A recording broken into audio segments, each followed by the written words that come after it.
राधे राधे दोस्तों, श्री राधे कृपा ज्योतिष में आपका फिर से स्वागत है। आशा करता हूँ आप सब लोग एकदम अच्छे और एकदम स्वस्थ होंगे। दोस्तों, ज्योतिष सीखने की इस श्रृंखला में आप सभी का हृदय से स्वागत है। मैं हूँ आपका एस्ट्रो मित्र पंडित ललित शर्मा। दोस्तों देखिए, हम लोग ज्योतिष की जो हमारी जर्नी है, हमारी यात्रा है, अगर आप लोग ज्योतिष के क्षेत्र में कार्य कर रहे हैं, ज्योतिष सीख रहे हैं या ज्योतिष प्रैक्टिस कर रहे हैं या ज्योतिष सीखना चाहते हैं, ठीक है। हमारा जो चैनल है वो कंटेंट बनाना नहीं है। हमारा कोई उद्देश्य कंटेंट नहीं है कि व्यूज पाने के लिए हम लोग कंटेंट बना दें और वीडियो अपलोड कर देते हैं। जो हमारा जो उद्देश्य है वो आपके ज्ञान की वृद्धि है। आपका ज्योतिषीय ज्ञान कैसे और आगे बढ़े, कैसे आप कुंडलियों पे कार्य करें, कैसे आप नए नए सूत्रों पे कार्य करें, यही हमारा उद्देश्य है, ठीक है। अभी तक आपने चैनल को सब्सक्राइब नहीं किया है, आप चैनल को सब्सक्राइब कर दें। अगर किसी को ज्योतिष सीखनी हो तो उसको शेयर भी कर दें अपने मित्रों में। तो दोस्तों, आज जिस विषय पे हम लोग चर्चा करने के लिए उपस्थित हुए हैं वो है मोक्ष त्रिकोण। मोक्ष त्रिकोण के भावों का रहस्य ये मैं आपको बताऊंगा। आप जब भी कुंडली देखें या आप अपनी कुंडली देखें तो उसमें आप अगर एज ए ज्योतिष, एज ए एस्ट्रोलॉजर आपको क्या देखना है और आपको कैसे इसको समझना है, कैसे इसको अपने जीवन पर लगाना है, ये मैं आज बताने वाला हूं। आपसे एक अनुरोध है, वीडियो को आप अंत तक देखें, ठीक है, स्किप न करें। काफी अच्छी और महत्वपूर्ण जानकारी मैं आपको यहाँ पे साझा करने वाला हूँ। तो दोस्तों, विलंब नहीं करते हैं, शुरुआत करते हैं मोक्ष त्रिकोण। देखिए दोस्तों, पहले मैं आपको मोक्ष त्रिकोण के बारे में थोड़ा बता दूं, पर उससे पहले मैं आपको बता दूं जो हमारे त्रिकोणों का रहस्य है। जब व्यक्ति का जन्म होता है, जब किसी व्यक्ति का जीव का जन्म होता है, जो उसकी यात्रा होती है, जर्नी होती है, ठीक है, उस जर्नी में आप देखेंगे तो सबसे पहले उसको कौन सी चीजों से निकलना पड़ता है। आप देखोगे तो धर्म त्रिकोण, वो अपनी यात्रा की शुरुआत करता है धर्म त्रिकोण से।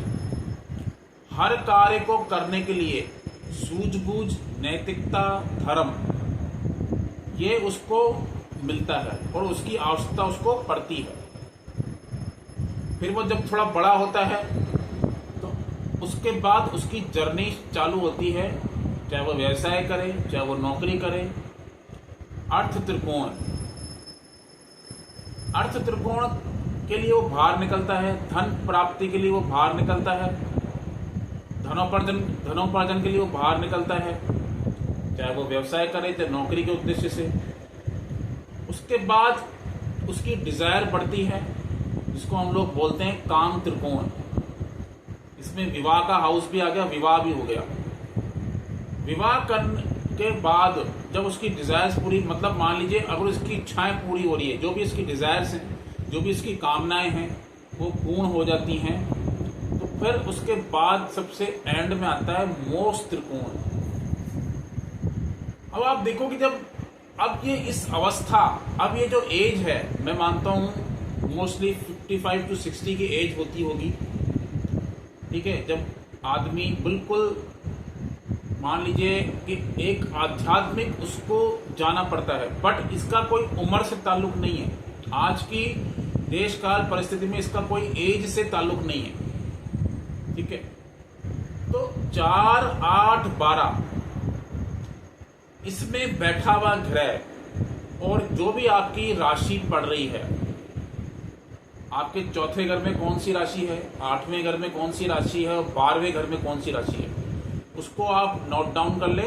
और उसके मालिक की क्या अवस्था है, वो किस भावों से कनेक्शन बना रहे हैं, उसको आप नोट कर लीजिए।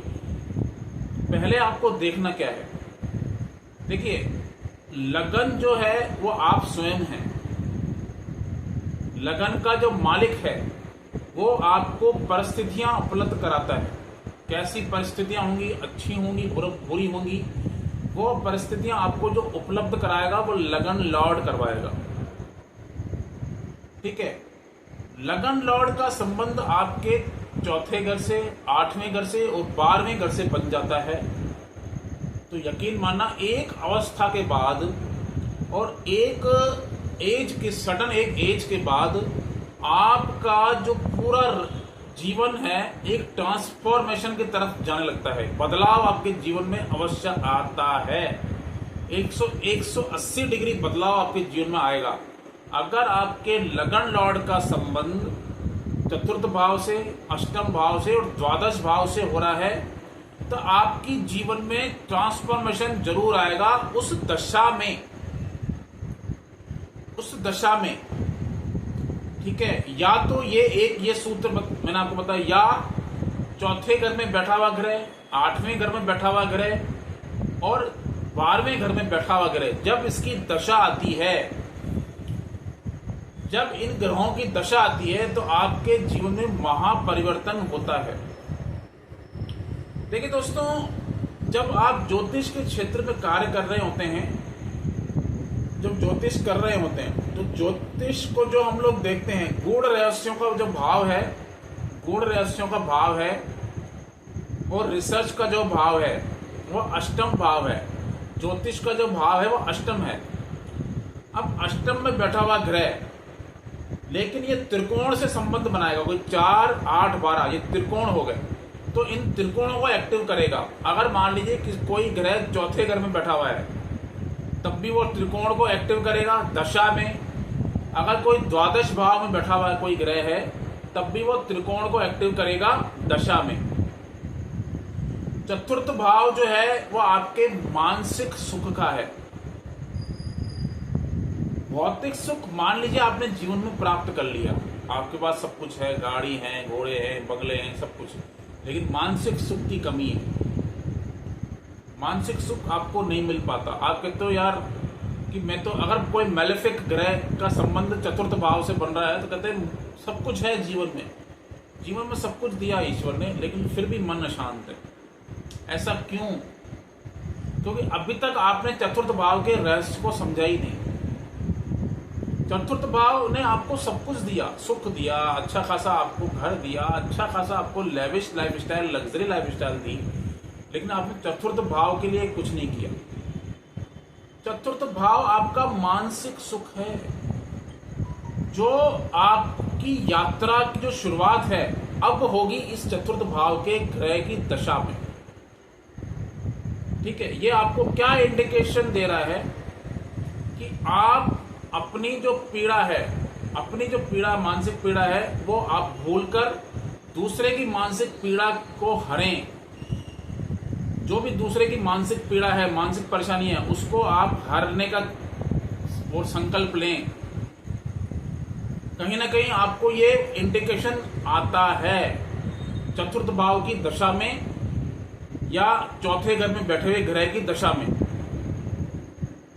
जब आप ऐसा करते हैं, जब आप दूसरे की पीड़ा को हरते हैं, दूसरे की आप किसी को आपकी बातों से या आप किसी की हीलिंग से अगर किसी को मानसिक सुख मिलता है तो यकीन मानना आपका ये, मान लीजिए आपको वो यात्रा आपकी स्टार्ट हो चुकी है, आध्यात्मिक यात्रा आपकी स्टार्ट हो चुकी है और यही आपका उद्देश्य भी आप मान के चलिए।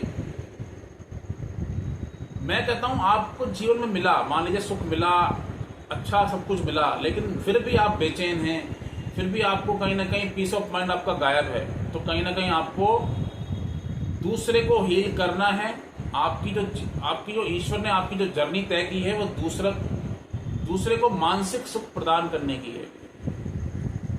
अगर मान लीजिए आपका अष्टम भाव की दशा या अष्टम में बैठे ग्रह की दशा चल रही है, तो हो सकता है कि आपके जीवन में कुछ ऐसे लोग भी हों जो आपको छोड़कर चले जाएं और आपके जीवन में ट्रांसफॉर्मेशन हो, बदलाव हो, बहुत बड़ा बदलाव आपके जीवन में हो जाए। और कुछ ऐसे लोग हों जो आप चाहते, जैसे क्या होता है कि उनकी जर्नी पूरी हुई और आपकी नई जर्नी स्टार्ट हुई, आपकी दूसरी यात्रा स्टार्ट हो गई। तो अष्टम भाव के रहस्यों को जानने का या अष्टम भाव की चीजों को जानने का और एक चीज एक पाथ को छोड़कर आगे बढ़ने का, ये आपके लिए काफी मुख्य चांस है, काफी प्रबल चांस है। क्योंकि 8वें घर में जो राशि आती है वो वृश्चिक राशि आती है, रहस्यों की राशि है। अब आपको करना क्या है, अगर मान लीजिए आपके दुख, आपके जीवन में दुख है, पीड़ा, अष्टमेश की दशा या अष्टम भाव में बैठे की ग्रह की दशा चल पड़ी और आपको लग रहा है बहुत पीड़ा आ रही है, मानसिक आपको कोई कष्ट आ रहा है, आपको कोई सडन प्रॉब्लम्स आ रही हैं, किसी तरह की परेशानी आ रही है, ठीक है, तो अष्टम भाव के रहस्यों को आप समझिए। अष्टम भाव साधना का है, ठीक है, 8वां और 12वां भाव कनेक्ट रहता है। तो अष्टम भाव ज्योतिष का है, आप ज्योतिष करिए, अच्छे से ज्योतिष करिए, समझिए और ईश्वर के प्रति समर्पित हो जाइए। आपको अष्टम भाव में बैठे हुए ग्रह की दशा या अष्टमेश की दशा में कोई परेशानी नहीं आएगी, लेकिन आपको ये धन प्राप्ति के उद्देश्य से ये कार्य नहीं करना है, ठीक है। धन प्राप्ति के उद्देश्य, ये खाली ऐसा नहीं समझना कि मेरे को धन आएगा तो मैं ये काम करूं, नहीं। आपको अगर खुद की परेशानियां या खुद की प्रॉब्लम्स या आपको वो उन गूढ़ रहस्यों को समझना है, ठीक है, सबकॉन्शियस माइंड्स का लेवल आपको अच्छा करना है, तो आपको दूसरे की जो पीड़ा है उसको दूर करना है ज्योतिष के द्वारा। इसलिए ईश्वर ने आपको चुना है ज्योतिष। यदि आप ज्योतिष कर रहे हैं तभी आप ज्योतिष के क्षेत्र में कार्य कर रहे हैं, ठीक है। क्योंकि कर्क राशि, वृश्चिक राशि और मीन राशि जल तत्व राशियां हैं, इमोशंस की राशि हैं। व्यक्ति जब आपके पास आएगा वो बहुत इमोशनली डाउन है, सेंसिटिव है इमोशनली, तो उसको आपको उसकी भावनाओं को आपको समझना है, उसको आपको हील करना है और अच्छे से उसको बैठाकर उसको जो उसकी जो दर्द है, उसकी जो पीड़ा है, उसका आपको निदान करना है। 12वां घर क्या है, 12वां घर आपको छोड़ने की प्रवृत्ति सिखाता है, छोड़ दीजिए। 12वां घर त्याग का है, तपस्या का है। तभी वहां पे मीन राशि आती है, शुक्र देव वहां पे उच्च के होते हैं, केतु का घर है वो, ठीक है ना। तो आपको ये देखो, लिबरेशन, मुक्ति का मतलब ये नहीं कि हमारा शरीर हमने छोड़ दिया तो हमको मुक्ति मिल गई। मुक्ति का मतलब वो होता है हर कोई चीज, हर कोई वस्तु जिससे हमको मुक्ति मिले, हर कोई वस्तु, जो हर कोई चीज जिससे हमको मुक्ति मिल रही है, चाहे वो रोग हो, चाहे वो किसी तरह की आपकी सफरिंग हो, अगर वो उससे आपको मुक्ति मिल रही है तो यकीन मानना आपका 12वां घर काफी अच्छा कार्य कर रहा है। 12वां घर आप देखोगे, जितने भी जो लोग मतलब जिनकी आध्यात्मिक जर्नी काफी अच्छी होती है, जिनकी आध्यात्मिक यात्रा काफी अच्छी होती है, क्योंकि देखोगे आप 11वां घर जो है वो डिजायर का है और 12वां घर आपकी इच्छाओं जो है उनको समाप्त करके आपकी आध्यात्मिक यात्रा की पूर्णता होती है, आध्यात्मिक उसमें मार्ग पे आप जाते हो। मीन राशि है, बृहस्पति देव की राशि है, ठीक है। तो जो भी वहां पे घर है बैठा, उसकी दशा में या 12th हाउस की आपकी दशा में होगा, उसमें होता क्या है, आदमी सोचता है यार छोड़ देता हूं इन रिलेशंस। मान लीजिए कोई 12th लॉर्ड किसी का 7th हाउस में हो, 12वें घर का स्वामी 7th हाउस से कनेक्शन बना रहा है, शादी से ही मन उठ जाएगा, शादी करने से मन उठ जाएगा या शादी से मन उठ जाएगा। कहाँ इन झंझटों में पड़ गया मैं शादी करके, कहाँ फंस गया मैं इन चक्रियों में, इससे बढ़िया तो मैं सिंगल ही था।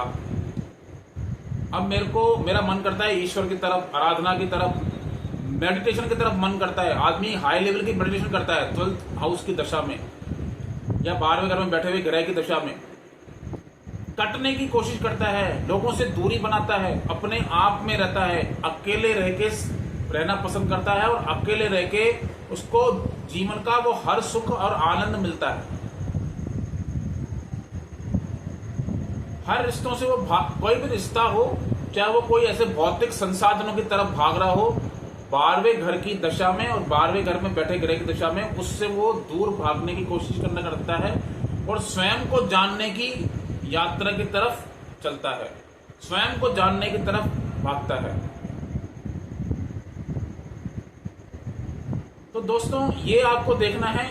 मेरा ये मानना है कि जब आपकी चतुर्थ भाव की, अष्टम भाव में बैठे ग्रह की या द्वादश भाव में बैठे ग्रह की दशा या इनके मालिक की दशा आती है, तो भौतिक सुख की तरफ न भाग के आध्यात्मिक सुख की तरफ भागेंगे तो आपको जीवन में हर वो चीज मिल जाएगी जिसकी चाह आपका, जिसका उद्देश्य आप लेकर आए हो। अगर आपको ये मेरी वीडियो अच्छी लगी है तो आप लाइक कर दें। अगर कोई क्वेश्चन हो तो कमेंट्स बॉक्स में आप मुझसे पूछ सकते हैं। दोस्तों अभी तक के लिए इतना ही। नेक्स्ट एपिसोड में किसी और विषय पर चर्चा करेंगे। नमस्ते, राधे राधे, जय श्री राम।